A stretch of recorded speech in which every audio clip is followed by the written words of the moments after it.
Welcome back to my workshop and the third installment of the BJT Curve Tracer sequence of labs.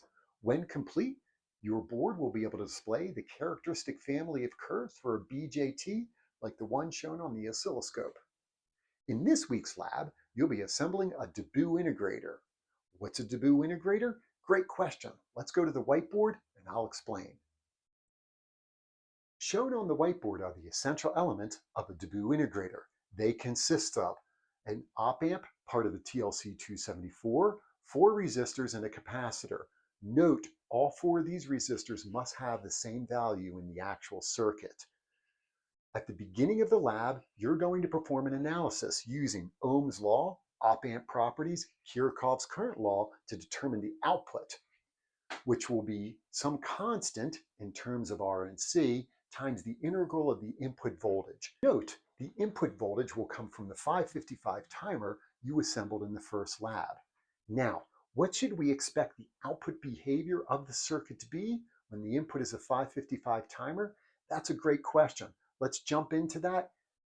A quick refresh of my whiteboard, and I've drawn up here a graph of voltage versus time with the 555 timer output shown in red.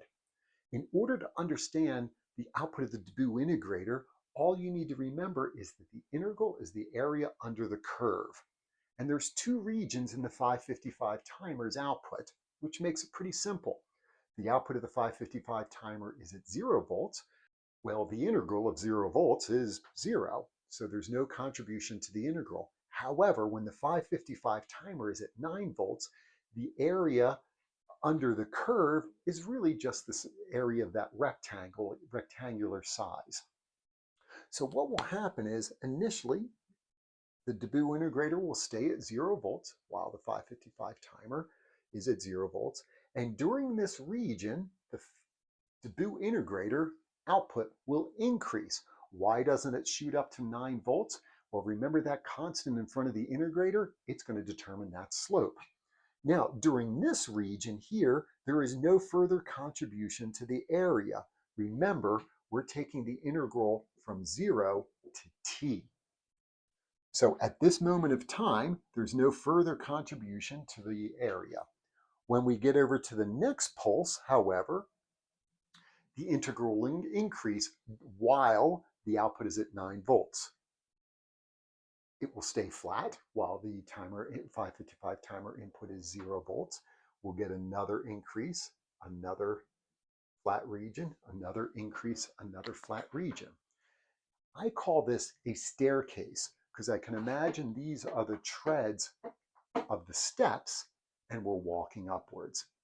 So this output will steadily climb, the Deboo Integrator will steadily climb up to 9 volts. Now, that's great if you get one set of stairs up to 9 volts, but what happens after that? Well, that's where the Schmitt trigger relaxation oscillator comes in, and it's going to reset the charge on that capacitor in the Deboo Integrator back to 0 periodically, so the staircase waveform will repeat. What does that look like under the oscilloscope? Let's go, and I'll show you. The output of my Deboo Integrator is shown on the oscilloscope at top. If you notice a slight jitter on the negative edge of the staircase, don't worry about that. You'll be assembling the circuitry in this area alone. Do not assemble anything else. Now that we have the theory and expectation of what your output waveform should look like, let's go through the specifics of what you need to turn in this week. All right, let's do a quick walkthrough of the lab. The objectives are to see how the 555 timer and Schmitt trigger relaxation oscillator can combine together to produce a staircase waveform. We've talked about this already at the whiteboard, and that's a complete schematic of the overall circuit that we're assembling. The analysis at the beginning of the lab will produce the result that V out is equal to some constant, which depends on R and C, and the integral of the input voltage.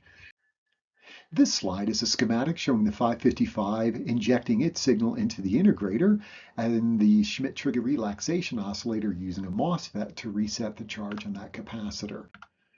You'll do a simulation in LT-SPICE and plot the 555 timer input, the Schmitt trigger relaxation oscillator input, as well as the Deboo Integrator output shown in blue. You'll compare those values in your simulation to the analysis, the theory, and then you'll assemble a circuit, collect empirical data using an oscilloscope, and compare the staircase values that you get to the theory and simulation. You'll list all of this information in a table using the step size indicated by the figure shown in this slide. Again, you're welcome to work in teams of 2 and submit a single PDF for your team, but each student must completely assemble their own working Deboo integrator for this lab. Thanks for joining me, and good luck and good hunting on this week's lab.